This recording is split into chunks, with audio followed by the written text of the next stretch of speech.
سکتے ہو۔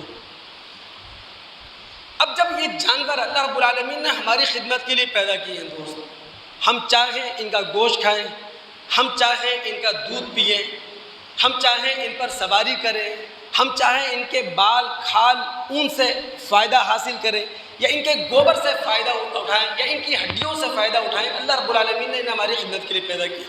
لیکن جب بھی ذبح کیا جائے گا جانور کو، وہ اللہ رب العالمین کا نام لے کر ہی ذبح کیا جائے گا۔ ہر وہ جانور جس پر جان بوجھ کر اللہ رب العالمین کا نام نہ لیا جائے وہ حرام ہے۔ میں لفظ استعمال کر رہا ہوں جان بوجھ کر۔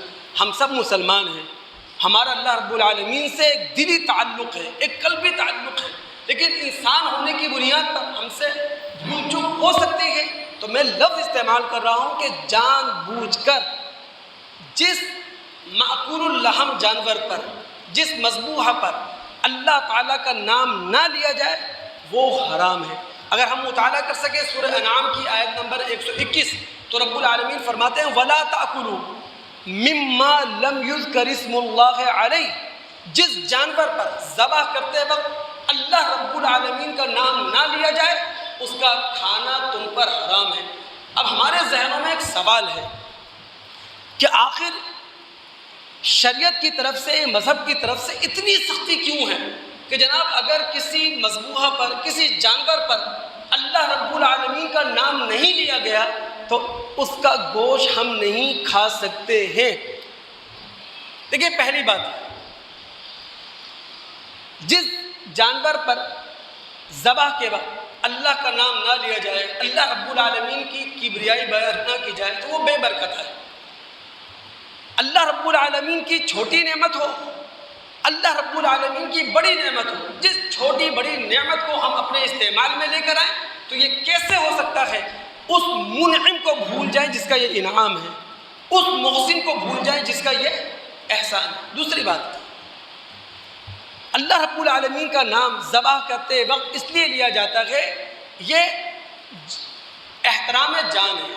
ظاہر ہے کہ ایک جاندار کی جان اذن الہی سے ہم لے رہے ہیں، مرضی الہی سے ہم لے رہے ہیں، خدا کے حکم سے ہم لے رہے ہیں، تو جان کا یہ احترام ہے کہ اس پر نام کس کا لیا جائے؟ اللہ تعالیٰ کا، جو اس کا خالق ہے، جو اس کا مالک ہے، جس نے ان مأکول اللحم جانوروں کو، ان پالتو جانوروں کو ہماری خدمت کے لیے ہی پیدا کیا ہے۔ اور آخری بات، اللہ رب العالمین کا نام لینا مذبوحہ پر اس لیے لازمی اور ضروری ہے کہ شریعت یہ چاہتی ہے کہ شرک کا ہر دروازہ بند کر دیا جائے، شرک کا ہر شائبہ مٹا دیا جائے۔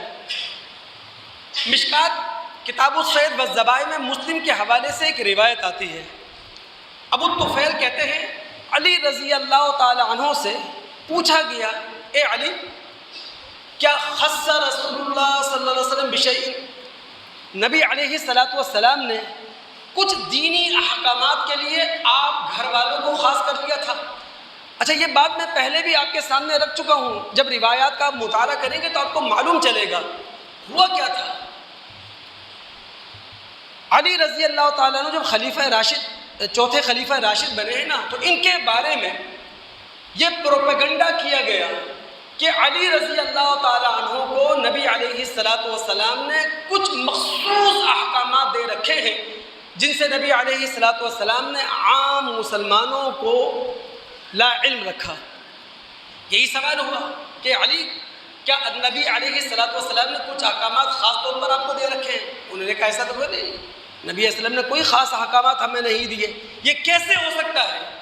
میں آپ کو وضاحت کر رہا ہوں ان کے الفاظ کی، یہ کیسے ہو سکتا ہے کہ نبی تمام انسانوں کا ہو، ایک ایک انسانوں کے لیے وہ رسول ہو، اس کی ذمہ داری ہو کہ ایک ایک انسان تک اس نے پیغام پہنچانا ہو، اور وہ کچھ دینی احکامات عام لوگوں سے چھپا کر، عام لوگوں سے بچا کر ہمارے لیے خاص کر لے؟ یہ نہیں ہو سکتا۔ ہاں کچھ احکامات ایسے ہیں، ہو سکتا ہے کہ عام لوگوں کو اس کا علم نہ ہو، اور وہ میرے صحیفے میں لکھے ہوئے ہیں، کاغذ میں لکھے ہوئے ہیں۔ انہوں نے اپنی تلوار کے غلاف سے وہ صحیفہ، وہ کاغذ نکالا، اس میں کچھ احکامات لکھے ہوئے تھے، ان میں سے، ان احکامات میں سے ایک حکم یہ تھا، لعن اللہ من ذبح لغیر اللہ، اللہ تعالیٰ کی لعنت ہے اس شخص پر۔ اللہ رب العالمین نے اس شخص کو اپنی رحمت سے دور کر دیا ہے جو غیر اللہ کے نام پر جانور کو ذبح کیا کرتا ہے۔ تو اللہ رب العالمین کا نام لیا جائے گا۔